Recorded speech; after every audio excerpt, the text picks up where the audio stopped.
السلام علیکم dear students, آج کا جو ہمارا لیکچر ہے وہ ہے منڈی کی اقسامز۔ ہمارے پاس منڈی کی 4 اقسامز ہوتی ہیں۔ عرصہ وقت کے لحاظ سے منڈی کی اقسام، سیکنڈ آپ کے پاس محل وقوع کے لحاظ سے منڈی کی اقسام سے، تھرڈ ہمارے پاس ہوتا ہے اشیاء کی نوعیت کے حوالے سے، اور فور ہوتا ہے ہمارے پاس مقابلے کی نوعیت کے حوالے سے۔ تو سب سے پہلے ہم ڈسکس کرتے ہیں عرصہ وقت کے لحاظ سے منڈی کی اقسامز۔ عرصہ وقت کے لحاظ سے جب ہم منڈی کی اقسامز ڈسکس کرتے ہیں تو اس میں سب سے پہلے ہمارے پاس یومیہ منڈی آ جاتی ہے۔ یومیہ منڈی یہ ایسی اشیاء کی منڈی ہوتی ہے جو چیزیں جلدی گل سڑ جاتی ہیں، ان چیزوں کو فروخت کرنے کے لیے منڈی میں لایا جاتا ہے، اور ایسی اشیاء ہر روز فروخت کی جاتی ہیں اور ہر روز ہی جو ہوتی ہے وہ خریدی جاتی ہیں، جیسے دودھ، آپ کے پاس سبزیاں ہوگی، آپ کے پاس فروٹ ہو گیا۔ یہ ساری چیزیں جو ہوتی ہیں، ان سبھی اشیاء کی جو مارکیٹس ہوتی ہیں وہ آپ کے پاس یومیہ منڈی ہوتی ہے۔ سائنس کی ترقی کی وجہ سے اب اکثر اشیاء کو جو ہوتا ہے وہ ہم سٹور بھی کر سکتے ہیں، دور دراز ایریاز تک جو ہوتا ہے وہ بھیج بھی سکتے ہیں، لیکن پھر بھی ان اشیاء کو جو ہوتا ہے وہ ہم یومیہ منڈی کے اندر جو ہوتا ہے وہ کاؤنٹ کیا جاتا ہے، کیونکہ یہ اشیاء ہر روز ہی خریدی اور بیچی جو ہوتی ہے وہ جاتی ہے۔ سیکنڈ ہے ہمارے پاس عرصہ قلیل کی منڈی ہے۔ عرصہ قلیل سے مراد یہ ہوتا ہے کہ ایسی اشیاء ہوتی ہیں یا ایسی مارکیٹ سے آپ کے پاس جب کسی شے کی رسد میں اضافہ ہوتا ہے تو وقتی طور پر کسی شے کی ڈیمانڈ میں اگر اضافہ ہوتا ہے تو ہم وقتی طور پر اس کی رسد میں جو ہوتا ہے وہ اضافہ کر سکتے ہیں۔ ہمارے پاس سٹور کے اندر موجود ہوتی ہے، ہم پروڈکشنز لے سکتے ہیں اور ہم اپنی پروڈکشنز میں تبدیلی لا سکتے ہوتے ہیں، تھوڑی بہت جو ہوتی ہے، تو اسے ہم کہتے ہیں عرصہ قلیل کی رسد ہوتی ہے، کیونکہ ہمارے پاس جو آمدین پیدائش ہوتے ہیں وہ 2 طرح کے ہوتے ہیں، کچھ معین ہوتے ہیں اور کچھ متغیر ہوتے ہیں۔ تو ہم متغیر آمدین کی اکائیوں میں تبدیلی کر کے اپنی پیداوار کے اندر جو ہوتا ہے وہ تبدیلی کر سکتے ہیں۔ تو سپوز کریں اگر آپ کے پاس جو ہے وہ گندم کی ڈیمانڈ مارکیٹ میں اضافہ ہوتا ہے، تو ہمارے پاس اگر گندم سٹور کے اندر پڑی ہوئی ہے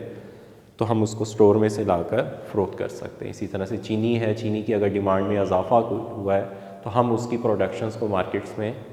سٹورز میں سے اٹھائیں گے اور مارکیٹ میں لا کر ہم اس کو سیل کر دیں گے، تو یہ کہلائے گی عرصہ قلیل کی منڈی، یعنی کہ کچھ حد تک جو ہوتا ہے وہ ہم اپنی پیداوار کے اندر تبدیلی کر سکتے ہیں۔ تھرڈ ہے ہمارے پاس عرصہ طویل کی منڈی ہے۔ عرصہ طویل کی منڈی میں یہ ہوتا ہے، یہ ایسی اشیاء ہوتی ہیں جو پائیدار ہوتی ہیں، جن کی آپ جب چاہے اپنی مارکیٹس کے اندر جو ہوتا ہے ہم اس کو فروخت کر سکتے ہیں۔ مارکیٹ میں اس کی ڈیمانڈ نہیں ہے تو ہم اس کو سٹور کر سکتے ہیں، رکھ سکتے ہیں، اور اگر مارکیٹ میں اس کی ڈیمانڈز میں اضافہ ہو جائے تو ہم اس کو مارکیٹ میں لا کر ہم اس کی جو سپلائی ہوتی ہے یعنی کہ رسد جو ہوگی ہم اس کو فروخت کر سکتے ہیں۔ اس کے بعد ہے ہمارے پاس محل وقوع کے لحاظ سے منڈی کی اقسام ہے۔ سب سے پہلے ہے ہمارے پاس مقامی منڈی۔ مقامی منڈی سے مراد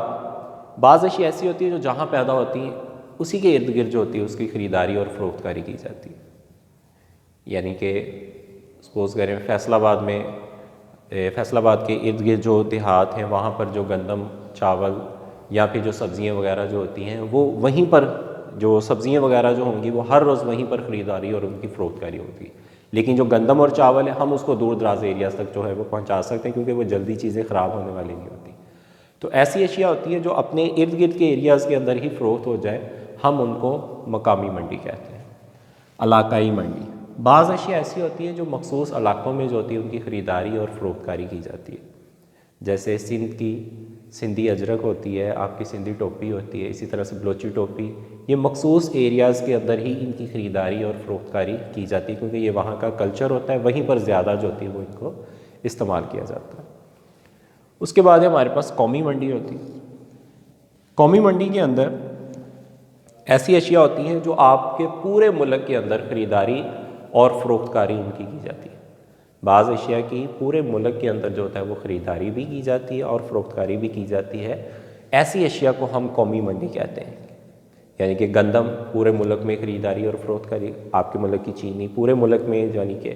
اس کی خریداری اور فروخت کاری ہو، چاول ہے پورے ملک میں اس کو خریدا بھی جائے اور بیچا بھی جائے، مخصوص ایریاز میں ان کی خریداری اور فروخت کاری نہ ہو، جبکہ پورے ملک کے اندر وہ چیزیں جو ہوتی ہیں وہ آپ بھیج سکتے ہوں اور منگوا بھی سکتے ہوں، ان اشیاء کو ہم قومی منڈی کہتے ہیں، کہ یعنی کہ ملک کی باؤنڈری کے اندر جتنی بھی خریداری اور فروخت کاری ہوگی اس سارے کو ہم جو ہوتا ہے وہ قومی منڈی کا نام دیتے ہیں۔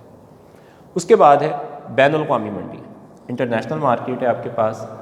آپ اپنی پروڈکٹس کو بین الاقوامی منڈی کے اندر مختلف ممالک کے اندر لے جا کر فروخت کریں اور وہاں سے خریداری کر کے آپ وہاں سے خریداری کریں، تو وہ والی جو مارکیٹس ہوں گی وہ ساری کی ساری کیا کہلائیں گی؟ بین الاقوامی منڈی کہلائے گی۔